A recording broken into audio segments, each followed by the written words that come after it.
વિદેશમાં રહેતા ભારતીય એટલે કે એનઆરઆઈ અને ઓસીઆઈ કાર્ડ ધારકો માટે ભારતમાંથી એક મોટા અને મહત્વપૂર્ણ સમાચાર સામે આવ્યા છે.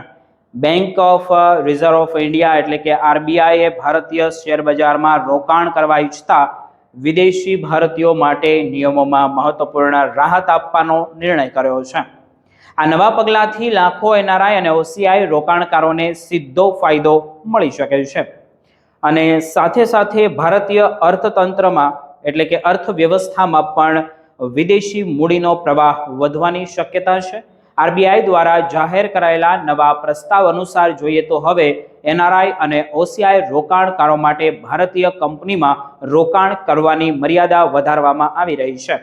અત્યાર સુધી કોઈ પણ એક એનઆરઆઈ વ્યક્તિ હોય જે કોઈ પણ દેશની અંદર રહેતો હોય કોઈ એક લિસ્ટેડ ભારતીય કંપનીમાં વધુને વધુ 5% સુધીનું રોકાણ કરી શકતો હતો, જ્યારે તમામ એનઆરઆઈ મળીને કોઈ પણ એક કંપનીમાં કુલ 10% સુધીનું રોકાણ કરી શકતા હતા.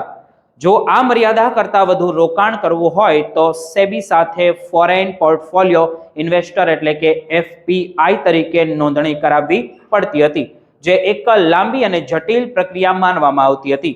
પરંતુ હવે બજેટ 2026માં એક મોટો સુધારો કરવામાં આવ્યો છે.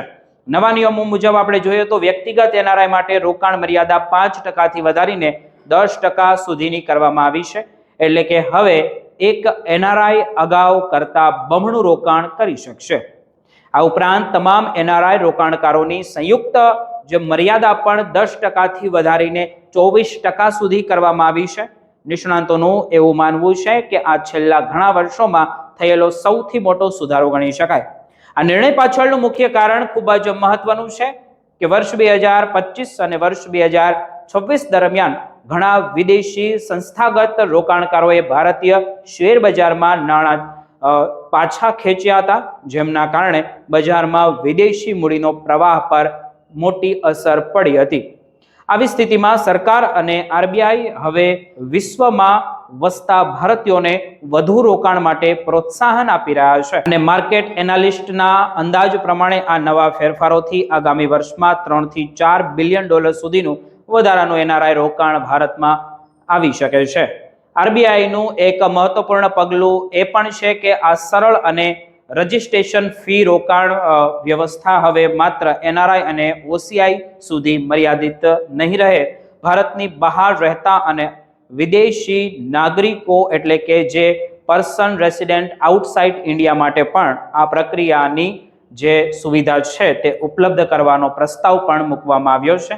જો આ અમલમાં આવે તો ભારતીય બજારમાં વધુ વૈશ્વિક રોકાણકારોની પ્રવેશ સરળ બની શકે છે.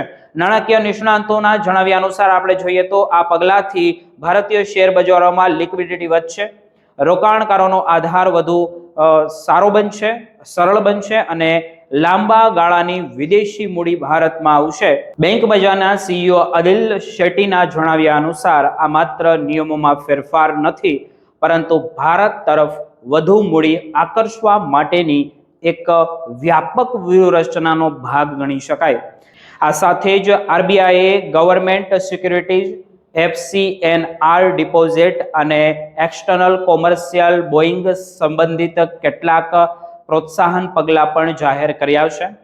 અર્થશાસ્ત્રીઓનું એવું માનવું છે કે આ તમામ નિર્ણયો મળીને ભારતીય રૂપિયાને મજબૂત બનાવવામાં મદદરૂપ સાબિત થઈ શકે છે અને એનઆરઆઈ રોકાણકારો માટે રોકાણના વિકલ્પો પણ નવા ઉપલબ્ધ થશે.